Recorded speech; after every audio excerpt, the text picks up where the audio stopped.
What is up, everybody? Mr. Curtis here. Welcome to unit number 1 that's referred to as the Global Tapestry, aka the Snapshot of Civilizations. In this first unit, we're really looking at circa 1200 to 1450, and circa generally means around or about that date. So 1200 is not like a hard cutoff. You could get stuff a little before 1200, and that's fair game for the AP exam. But if you ever see that term circa, it just refers to around or about. So we're looking at circa 1200 to 1450. Before I get into this first unit and this first lesson, I do want to just point out, please take notes on everything that you watch and hear and see in this video. You can write down just what's on the slide. I'd also probably try and include things that I'm saying that maybe will help you remember it. Between now and April, as you're watching these videos, you want to make sure you have a good notebook, just like if I was doing this in class. Also, you can always go back and rewatch these, but I would encourage you to keep that good notebook and watch these videos in really a quiet place, in a quiet location, so you're not distracted. There's not a whole lot of other stuff going on. So with that said, this is topic 1.1. This is East Asia. So this first unit, we're really going to bounce around to 6 different places over 5 videos. The first one we're going to start at is East Asia. If you are like, I got no idea what East Asia is, and think about it for a second. I'm going to pause here for 1 second. Where's East Asia? If I asked you that, it's right here. So here's where it is. We got China, Korea, and Japan. Those are really the 3 modern countries that are referred to by the terminology or by the geographic region of East Asia. We'll eventually get down here into Southeast Asia, which is Vietnam, Cambodia, Laos, modern-day Thailand, and then over here is really Central Asia. But when we talk about East Asia, if you ever see that terminology referring to the geographic region, we're looking at China, Korea, and Japan from here on out for the rest of the year. With that said, during this time period, we're going to have 2 main dynasties in China. The one that we're going to focus on for today and this kind of intro of developments in East Asia is the Song dynasty. These guys came after the Tang dynasty. So if you talked about some of this stuff and you remember some of this stuff from last year in AP 9 or Global 1, the Song dynasty is going to use a lot of traditional Chinese methods of ruling. So they're going to continue a lot of things that have been used in the past. And even after the Song falls in 1279, these traditional methods of ruling in China are going to continue really until 1912. And some of these ideas are still culturally relevant in China today. So the first is Confucianism. And this is, I'm not going to go through a whole thing on what the basic beliefs of Confucianism are. If you don't remember Confucianism, refer back to notes or do a quick search online. But basically, with respect to the government and Confucianism there's a firm belief in what are known as the 5 relationships. And you'll never need to memorize all the 5 relationships, but one is, for example, ruler over subject. And what that means is the ruler is supposed to treat the subject well, and the subject is supposed to give loyalty to the ruler. While the ruler is superior to the subject, and the husband is superior over the wife, and the older brother over the younger brother, there's really this kind of mutual relationship that there is respect that is supposed to be shown both ways. However, the one is superior over the other. With this as well comes filial piety, which is kind of respect for older family members and being pious. The piety comes from the word pious, which is to almost worship and respect.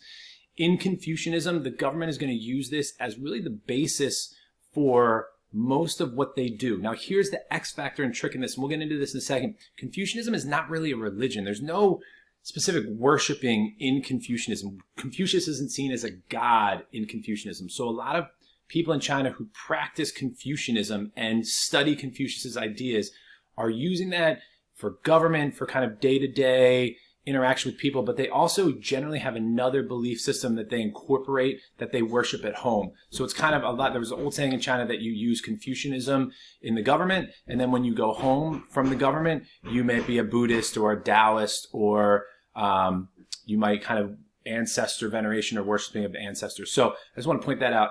With the government as well, just all this is really should be a review, is called the Mandate of Heaven. The emperor, it's believed, gets his power from the gods. The gods have mandated or approved from heaven that the emperor should rule. And a lot of this comes in with what's called the dynastic cycle, that when things are good in China, good harvest, good tax revenue, good trade, things are good, the gods are shining down and being like, yo, Song dynasty, you guys should be in power. And then when things get bad, when there's corruption, when there's droughts, when there's famine, when people are starving, when there's war, that's when the people might say to themselves, man, maybe the gods aren't really digging the song anymore. Maybe there's a new government should be legitimized and be brought into power. So that's kind of this idea of the mandate of heaven, where the gods, if things are good, it's good. If not, then they shouldn't be in power. With this government structure in China, there is something called a bureaucracy. And real quick on bureaucracy. Bureaucracy is not the name. In China, they have a monarchy. It's an emperor with one ruler. The emperor has bureaucrats. Bureaucrats are simply people who work for the government. And many big empires are going to have a bureaucracy, meaning that there are a lot of people who work underneath the emperor and work for the government. These government officials in China who work for the government have to pass a civil service exam. That is a test that you must pass to show that you are qualified enough to be in the bureaucracy. And in China, under the Song Dynasty and under most other Chinese dynasties, they're going to base their civil service exam on Confucius's teachings and the teachings and the writings of people who came after Confucius, who interpreted Confucius's writings. This is a legit, no joke, high stakes test where only on average during the Song Dynasty, about 200 people passed it a year. For the imperial exams to work in the emperor's court, the emperor oversaw those exams. They were so worried about bias when they graded these exams. They were worried that candidates' handwriting would be able to be guessed. So, for example, a noble's son is taking the exam. They wanted to make sure that that noble didn't receive any special favors. So the people who would grade the exam, or the people in between the graders and the test takers, would recopy everyone's answers. So there was no bias towards handwriting guessing. So all of these things help legitimize the rule in China and of the Chinese government. Also, in terms outside of government structure, which is a very strong centralized government in China, there's also some cultural influence and interaction going on. China's trading during this period, and we'll get to the Silk Road in another video. But during the Song Dynasty, there's this huge influx of Buddhism. So there's a large Buddhist population in China during this time.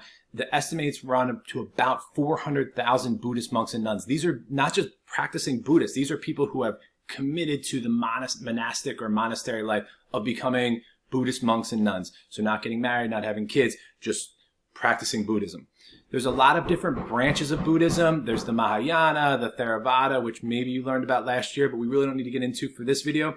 In China, as Buddhism spreads down here from India, which we'll get into this in another video, and it spreads into China, specifically along the Indian Ocean and the Silk Road, the type of Buddhism that in China is often called Chen or Zen, Z-E-N or C-H-E-N.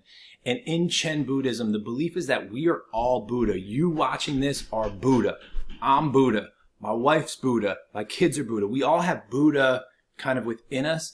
And that in order to fully practice Chen or Zen Buddhism, we need to have intense meditation. We need to meditate and think. And generally, a lot of this meditation comes in the form of nature. So there's what are called Zen gardens that you might find out in Long Island, or if you travel to someone's house, they might have what is called a Zen garden where the water is flowing and there's the babbling brook and you're supposed to sit in front of it and meditate and just kind of be one with nature to meditate and think on Buddhism and your life and suffering and whatnot. With China, which is right here, Buddhism is going to spread along Korea into Japan. And when Chen spreads into Japan, they call it Zen. And in Japan, they're going to practice it a little bit different than China, but the same basic ideas. Along with Chen or Zen Buddhism, filial piety also spreads into East Asia. So there's this very big idea of respect for your ancestors and respect for your parents. And a lot of those ideas are still very prevalent in East Asian culture today, where what parents say kind of goes, and a lot of times it's not questioned. Economically, so we got the political side of things, we got the cultural influence. I just want to point out the economic side of things. Do not say in this course at all that China is isolated. They are not isolated. That's an old River Valley thing where they're isolated. China trades.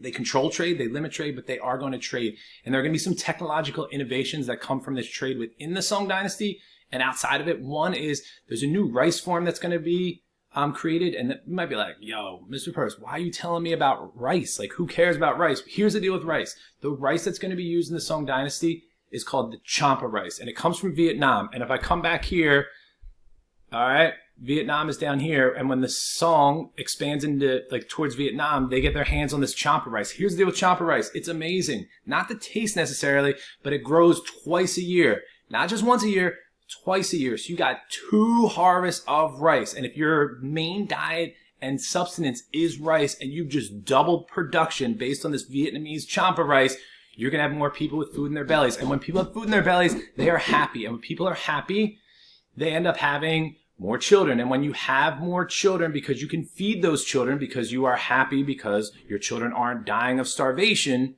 the population is going to increase, and it allows this growing population to be fed.